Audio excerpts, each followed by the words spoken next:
আসসালামু আলাইকুম সবাইকে। তোমাদের পরীক্ষা তোমরা আশা করি সবাই ভালো দিছো।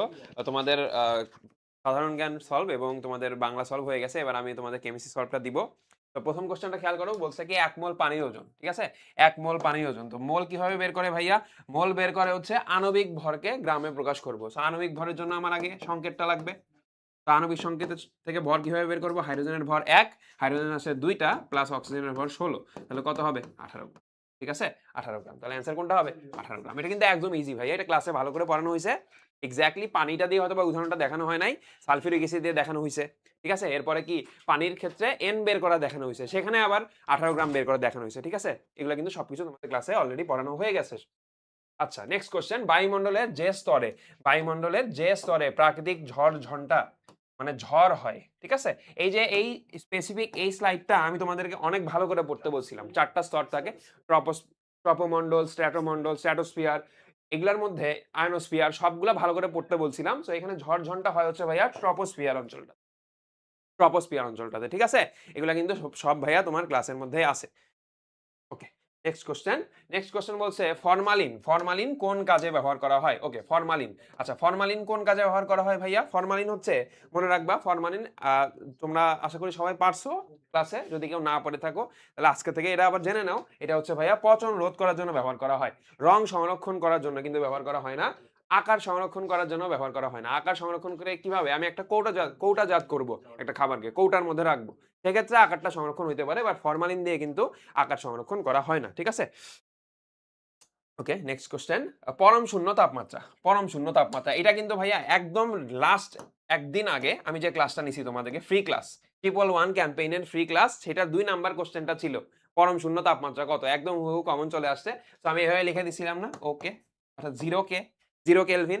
সেখানে দেখো 0 কেলভিন আছে অ্যান্সারে, 0 কেলভিন আছে। যদি আমি এটা আলাদা করে বলেও দিছিলাম, যদি 0 কেলভিন না থাকে সেক্ষেত্রে -273 ডিগ্রি সেলসিয়াস থাকবে। এই জায়গাটা দেখো -273 আছে কিন্তু কেলভিন আছে। এই জিনিসটা হয়তো বা অনেকে ভুল করে ফেলতে পারো। আমি তোমাদেরকে বলছিলাম পরীক্ষার হলে খুব কেয়ারফুলি অ্যান্সার করবা। -273 degree Celsius, not Kelvin. Kelvin হইলে 0 কেলভিন হবে। ঠিক আছে, এখানে ডিগ্রি না, এটা 0 কেলভিন আসলে, 0 ডিগ্রি কেলভিন না, শুধু 0 কেলভিন। ওকে, আচ্ছা, নেক্সট কোশ্চেন। ক্ষারীয় মাধ্যমে পিএইচ নির্দেশক ফেনফথেলিনের বর্ণ। আচ্ছা, এই যে স্লাইডটা, এই ফেনফথেলিনের বর্ণ, তারপরে ফেনল রেডের বর্ণ, লিটমাসের বর্ণ, ক্ষারীয় মাধ্যমে কি, অম্লীয় মাধ্যমে কি, তুমি স্লাইড বের করে দেখবা আমি 3টা কি 4টা দাগাই দিছি, তার মধ্যে ফেনফথেলিন একটা।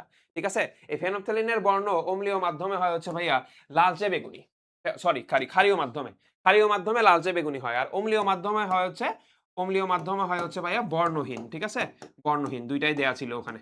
আমি 3টা দাগাই দিছিলাম, ওখানে 7-8টার মতো ছিল, আমি 3টার মধ্যে গোল দাগ দিয়ে দিছি, 3টার মধ্যে একটা হচ্ছে ফেনফথেলিন। ঠিক আছে, ওকে, নেক্সট কোশ্চেন। এসিড বৃষ্টির প্রভাব অর্থাৎ প্রধান কারণ, এসিড বৃষ্টির প্রধান কারণ অর্থাৎ এসিড বৃষ্টি কোন গ্যাসের কারণে হয়? এসিড বৃষ্টি হয় ভাইয়া মূলত 2 ধরনের গ্যাসের কারণে। একটা হলো সালফার ডাইঅক্সাইড, একটা হলো নাইট্রোজেন ডাইঅক্সাইড। এখন নাইট্রোজেন ডাইঅক্সাইড তো এখানে নাই, সালফার ডাইঅক্সাইড আছে না, সালফার ডাইঅক্সাইড অ্যান্সার হবে। এখন কি হয় সালফার ডাইঅক্সাইডের ক্ষেত্রে? প্রথমে সালফার ডাইঅক্সাইডটা অক্সিজেনের সাথে, বাতাসের অক্সিজেনের সাথে বিক্রিয়া করে সালফার ট্রাই অক্সাইড তৈরি করে। এরপরে এই সালফার ট্রাই অক্সাইড থেকে সালফিউরিক অ্যাসিড উৎপন্ন হয়। ঠিক আছে, সালফিউরিক অ্যাসিড উৎপন্ন, এই সালফিউরিক অ্যাসিডটাই মেইনলি অ্যাসিড বৃষ্টির জন্য দায়ী হয়। তো আমার প্রথমে কে ছিল? সালফার ডাই অক্সাইড ছিল, এই জন্য সালফার ডাই অক্সাইড হবে আমার অ্যান্সার। বুঝা গেছে? নেক্সট কোশ্চেনের দিকে যাই। ইলেকট্রনের বৈশিষ্ট্য। আচ্ছা, ইলেকট্রন দেখতে কেমন ভাইয়া? এই যে E-, তোমাদের ইলেকট্রন, প্রোটন, নিউট্রনের একটা ফুল চার্ট ছিল। আমি চার্টটা খুব ভালো করে পড়তে বলছি, প্রত্যেকটা জিনিস ধরে ধরে দেখাই দেওয়া হয়েছিল ক্লাসে। ইলেকট্রনের ভর ছিল, ইলেকট্রনের চার্জ কত ছিল ভাইয়া? -1.6 × 10⁻⁹ কুলম্ব। এখানে দেখো এই যে মাইনাস ভ্যালুটা আছে না, এই মাইনাস ভ্যালুটা প্রোটন আর নিউট্রনের ক্ষেত্রে কিন্তু নাই। নিউটনের ক্ষেত্রে তো কোনো চার্জই নাই, আর প্রোটনের ক্ষেত্রে প্লাস ছিল। ঠিক আছে, তাহলে এখানে কোনটা হবে অ্যান্সার? ডি নাম্বারটা, ঋণাত্মক চার্জ। ধনাত্মক চার্জ হচ্ছে ভাইয়া প্রোটন। ঠিক আছে, প্রোটন। আর চার্জ কার নাই? নিউট্রনের নাই। ঠিক আছে, চার্জ কার নাই? নিউট্রনের নাই।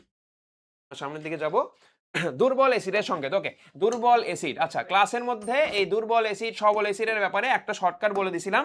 শর্টকাটটা হচ্ছে, যদি কার্বন থাকে যদি কোনো অ্যাসিডের মধ্যে, সেই অ্যাসিডটাকে আমি বলবো দুর্বল অ্যাসিড। এখানে দেখো খেয়াল করে, প্রত্যেকটা অ্যাসিডের মধ্যে শুধু একটাতেই এসসি আছে। কোনটাতে? এই যে 2 নাম্বার, এটার নাম কি? কার্বন সংখ্যা 2, তো এটার নাম হচ্ছে ইথানোয়িক অ্যাসিড, অর্থাৎ সি যুক্ত যে কোনো অ্যাসিডই কি? দুর্বল অ্যাসিড। ঠিক আছে, বাকিগুলোতে কোনটাতে কোনোটাতে কিন্তু সি নাই। এখানে সি নাই, এখানে কিন্তু ক্লোরিন আছে। ঠিক আছে, এখানে ক্লোরিন আছে, নোট সি। নেক্সট কোশ্চেন, ভর সংখ্যা বলতে কি বোঝায়? ওকে, ভর সংখ্যা বলতে কি বোঝায় এটা আসলে হুবহু স্লাইডে নাই, বাট আমি স্লাইডে আলাদা করে তোমাদেরকে লিখে দিছি। কিভাবে লিখে দিছি মনে করে দেখো, একটা মৌল যদি এক্স হয়, এই জায়গায় আমরা লিখি হচ্ছে জেড, জেড মানে পারমাণবিক সংখ্যা, আর এখানে লিখি হচ্ছে এ। এখানে এটাকে বলা হয় ভর সংখ্যা, ঠিক আছে, ভর সংখ্যা বা নিউক্লিয়ন সংখ্যা। এখন ভর সংখ্যা বা নিউক্লিয়ন সংখ্যা ইকুয়ালস টু আমি লিখে দিছিলাম প্রোটন সংখ্যা, প্রোটন সংখ্যা প্লাস নিউট্রন সংখ্যা, প্রোটন সংখ্যা প্লাস নিউট্রন সংখ্যা। তাহলে অ্যান্সার কোনটা হবে বলো তো ভাইয়া? অ্যান্সার হবে হচ্ছে প্রোটন সংখ্যা প্লাস প্রোটন ও নিউট্রনের সংখ্যা, এই যে এই নাম্বারটা। ঠিক আছে, ইলেকট্রন প্রোটন নিউট্রন কিন্তু না, ইলেকট্রনের সংখ্যাটাই কি, প্রোটন আর ইলেকট্রনের সংখ্যা তো সমানই থাকে, তো আমি তিনটাকে যোগ করলে তো সেই ক্ষেত্রে বেশি হয়ে যাবে ভ্যালু, তাই না?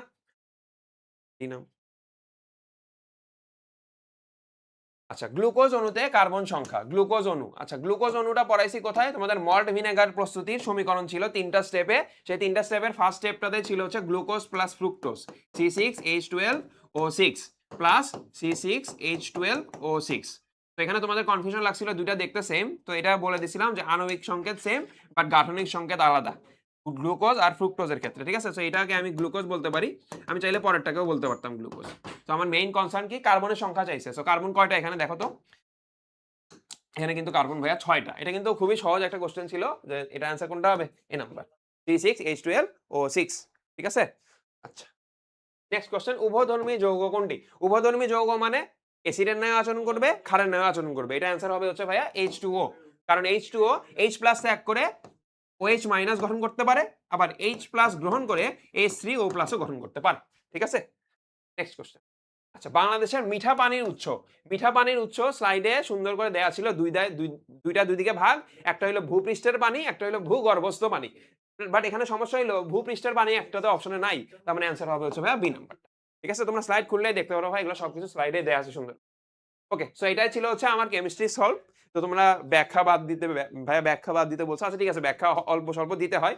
তো তোমাদের এই কয়টা ছিল হচ্ছে কেমিস্ট্রি কোশ্চেন, মেইনলি একদম সহজ হয়েছে, কেমিস্ট্রি সচরাচর এত সহজ হয় না, ঠিক আছে। তো তোমাদের তিনটা সাবজেক্টের সলিউশন শেষ, এরপরে তোমাদের হচ্ছে ম্যাথ সলিউশন হবে, ফিজিক্স সলিউশন হবে, ঠিক আছে। ওকে।